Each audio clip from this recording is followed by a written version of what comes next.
सहनाववतु सहनौ भुनक्तु सह वीर्यं करवावहै तेजस्विनावधीतमस्तु मा विद्विषावहै। ओम शांति शांति शांति। प्रिय श्रोतागण, आज वेद विज्ञान आलोक की 114वीं कक्षा प्रारंभ होती है। पिछली कक्षा में हमने मूल कणों के बनने की प्रारंभिक प्रक्रिया का कुछ संकेत किया था। यहाँ आज हम मूल कणों की स्थूल संरचना का कुछ संकेत करेंगे। तस्मात् दीक्षितम नान्यत्र दीक्षित विमितादादित्यो व्युदयाद् वा अभ्यस्तमिद्याद् वा अपि वा अभ्याश्रावयेयुः। आदित्य का अर्थ अदितावंतरिक्षे भवः विद्युदग्नि। महर्षि दयानंद ऋग्वेद भाष्य 1:163। कारण रूपेण प्राणः। महर्षि दयानंद ऋग्वेद भाष्य 1:25-12। किरणः। महर्षि दयानंद ऋग्वेद भाष्य भूमिका प्रकाश्य प्रकाश्य विषय। प्राण आदित्य तांडी ब्राह्मण 16:13-2।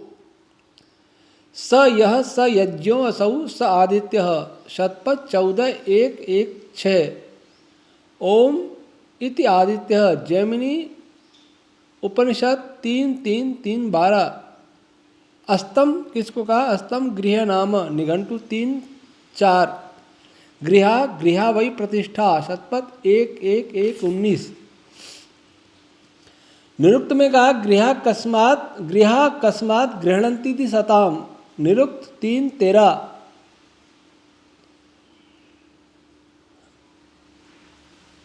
प्रक्षितम प्रेरितम अभि उत्पूर्वक इणगतौ ऊपर उठना, ऊपर जाना, उठना, समृद्ध होना।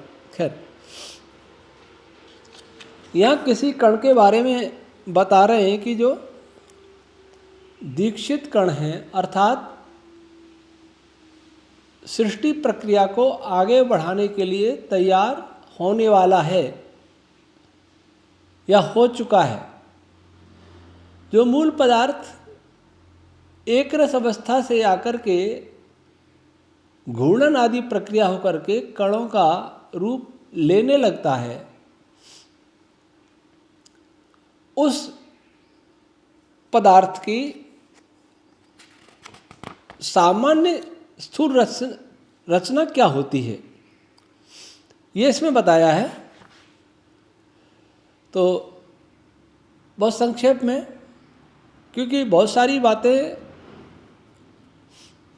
ऐसी होती हैं उन्हें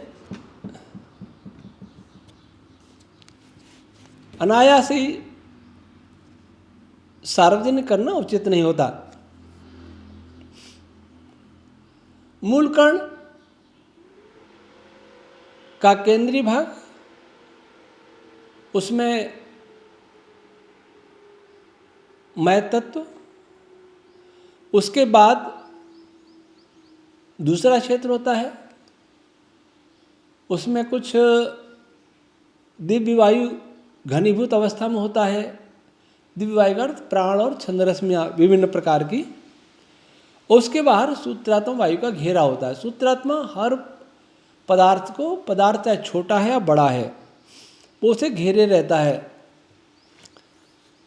जैसे हमारा शरीर, ये हाथ है, अंगुलियां हैं, इनको भी सूत्रात्मा भी बाहर से घेरे हुए है। और भी कुछ छंदरश्मि होती है। ये नहीं हो तो किसी पदार्थ की वृद्धि बने ही नहीं। उसके भीतर घनीभूत अवस्था में वो पदार्थ जो स्पिन होकर के बना था, वही अंदर भरा हुआ है। अर्थात पानी में बर्फ जमी और बर्फ के अंदर भी वो पानी ही है जमी हुई अवस्था में, ऐसा मान सकते हैं।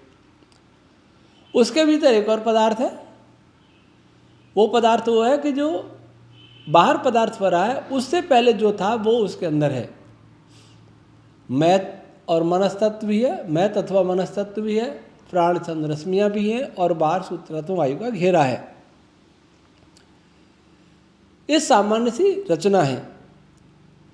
वाससा प्रोणुर्वंती, वासा आच्छादकम बलम। और तैत्रीय ब्राह्मण कहता है सर्वदेवत्यम वासः। उसके बाहर एक और घेरा होता है, उसमें सभी प्रकार के देव पदार्थ रहते हैं, विद्यमान होते हैं। देव अर्थात विभिन्न प्राण और छंद रश्मियाँ। सूत्रात्मक वायु के बाहर भी इनका घेरा रहता है। लिखते उलुबम वा एतद् दीक्षितस्य यद्वास उलुवे नैवैनम तत्प्रोणुर्वन्ति। उसके बाद उलुब एक और घेरा होता है, उसको कहा उलुब। उलुब किसको कहते हैं? गर्भ के अंदर जब भ्रूण होता है तो भ्रूण को आच्छादित करने वाली गर्भाशय की बाहरी त्वचा, बाहरी मतलब अंदर जो भ्रूण के निकट होती है, उसको उलुब कहते हैं।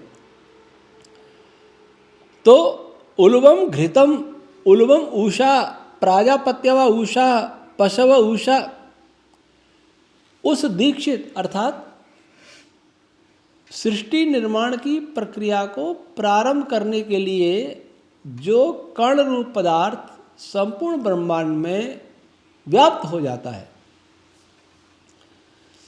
हम प्रारंभ से चले थे कि प्रारंभ में ऐसी अवस्था होती है, बहुत कहना चाहिए सूक्ष्म अवस्था है, एक रस अवस्था एक जैसी है, कहीं कोई फ्लक्चुएशन नहीं है, कहीं कोई कण रूप स्थिति नहीं है, कोई तरंग रूप स्थिति नहीं है, बल्कि रश्मि रूप पदार्थ। पहले तो बिल्कुल रश्मियाँ भी नहीं, धीरे धीरे धीरे धीरे अब कण की अवस्था बनने जा रही है। तो वे कण जो अभी अभी बने हैं उनके चारों उलुब एक एक आवरण और होता है। सूत्रात्मक वायु हुआ, फिर सभी और रश्मियाँ हुई, उसके बाद उलुब और होता है। और उलुब के कारण, उस घेरे के कारण ही किसी पदार्थ में चमक होती है। हर पदार्थ की चमक हमें आँखों से नहीं दिख सकती, लेकिन जो नहीं दिखता है वो नहीं है ऐसा नहीं है। जिस प्रकार से हमारे कानों की देखने की कुछ क्षमता होती है, सुनने की 20 से 20,000 हर्ट्ज तक हम सुन पाते हैं किसी ध्वनि को। 20 से कम होगी या 20,000 से अधिक होगी, उन ध्वनियों को हम नहीं सुन सकेंगे।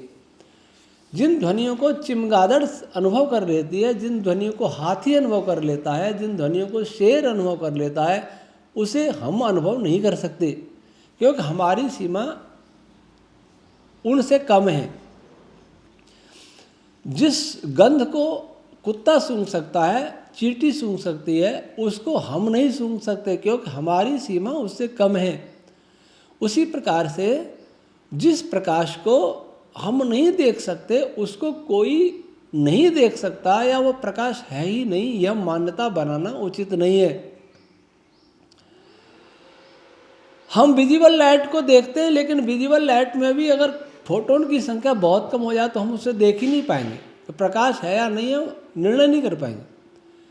रात का अंधेरा हो, अमावस्या की रात हो, तारों का प्रकाश होता है, लेकिन उस समय काली घटाएं भी छाई हुई हो, तब भी प्रकाश बिल्कुल नहीं, ऐसा नहीं होता है। हमें अपना हाथ तो दिखता ही है, कुछ न कुछ प्रकाश होता है, और प्रकाश होता है वो फोटोन्स होते हैं, लेकिन हमें वो साफ नहीं दिख पाता। और भी अंधेरा होगा तब भी कुछ प्रकाश होगा। तो जब फोटोन ही नहीं है, तब जो प्रकाश होता है, बिना फोटोन का जो प्रकाश होता है, अर्थात जो प्रकाश फोटोन रूप में नहीं परिवर्तित हो चुका होता है, वह भी उस प्रकाश को हम कभी भी नहीं देख सकते।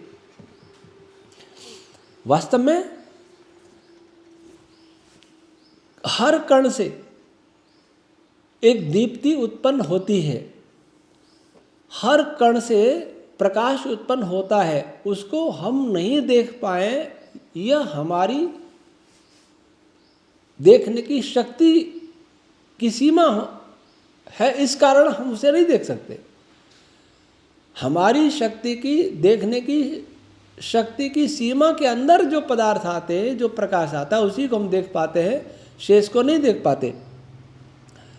तो जो प्रत्येक कण के बाहर जो घेरा है उसमें घृम रश्मियाँ होती हैं, और भी रश्मियाँ होती हैं। उन घृम रश्मियों के कारण ही उस पदार्थ में एक प्रकाश होता है, और उस प्रकाश को हम नहीं देख पाए तो कोई बात नहीं, लेकिन किसी तकनीक से हम उसे देख सकते हैं। और वो प्रकाश के साथ साथ और भी प्रकाश घृम रश्मियों के साथ साथ और भी अनेक रश्मियाँ होती हैं। मरुद रश्मियाँ, मरुतो मित्राविणो व मित्रोचनो व महद्रवंती व, यानी क्षुद्राणि छंदांसी तानि मरुता। वो छोटी छंद रश्मियाँ होती है, उनका एक घेरा होता है।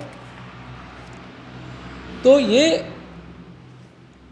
किसी भी मूल कण के, आज की भाषा में कहें तो क्वार्क है, आज की भाषा में कहें तो फोटोन है, आज की भाषा में कहें तो मीडिएटेड पार्टिकल्स है, आज की भाषा में कहें तो इलेक्ट्रॉन्स है,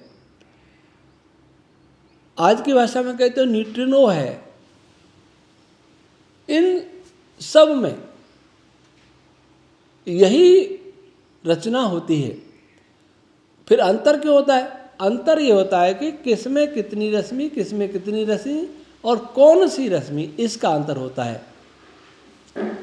सामान्य रूप से ये लेयर्स होते हैं, ये भाग होते हैं, लेकिन उन भागों में क्या क्या है, कौन कौन सी रश्मि है, इनका अंतर होता है। इसी कारण इन सब के गुण अलग होते हैं।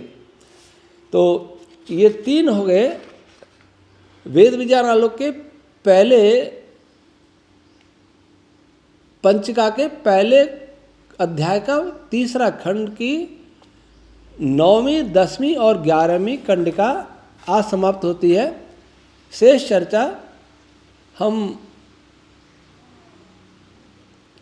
अगली कक्षा में करेंगे। ओम शम।